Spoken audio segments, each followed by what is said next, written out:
tiba-tiba saya ingat kalau dalam budaya Jawa misalnya, itu ada persepsi dan filosofi khusus tentang mimpi ini. Misalnya orang Jawa itu membagi mimpi itu dalam kategori waktu.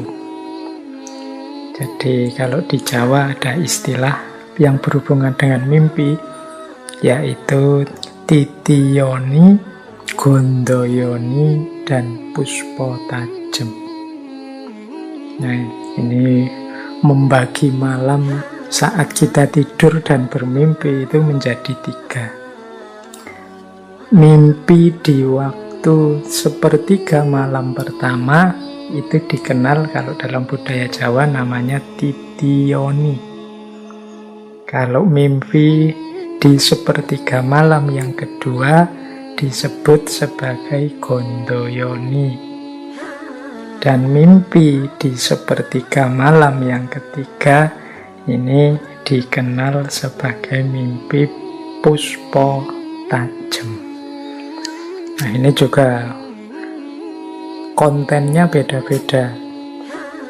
Kalau titiyoni yang di sepertiga malam yang pertama, ya mungkin sebut saja ini jam-jam 9 sampai jam 12. Ini mimpi yang sifatnya hanya bunga-bunga tidur saja. Mungkin sisa-sisa kesibukan pikiran kita sebelumnya. Ini namanya titiyoni. Mimpi di sepertiga malam yang pertama ini tidak harus terlalu dipikirkan, diambil hati, wong ini kembangnya orang tidur saja. Nanti ada mimpi di sepertiga malam kedua, namanya gondoyoni. Kalau ini sifatnya lebih dalam. Jadi mungkin kalau pakai bahasa psikologi, ini mimpi yang isinya ekspresi emosi bawah sadar kita.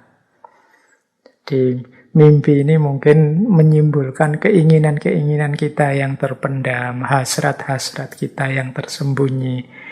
Itu biasanya di sepertiga malam yang kedua, jam 12 ke atas lah sampai jam-jam 3. Nah, nanti ada sepertiga malam yang terakhir.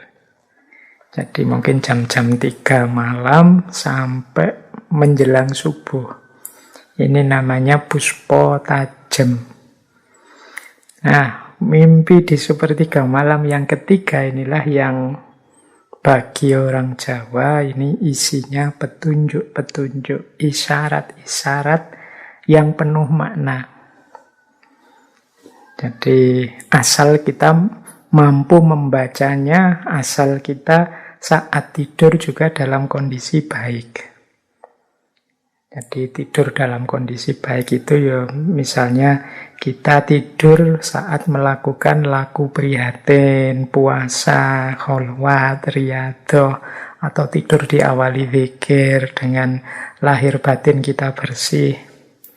Kemudian bukan tidur dalam rangka maksiat, dalam rangka iseng, dalam rangka dan lain sebagainya, tapi memang tidurnya itu tidurnya orang yang istirahat untuk melakukan ibadah, laku prihatin yang lebih baik di setelah nanti bangun tidur. Jadi tidur kalau dalam agama yang jenisnya ibadah.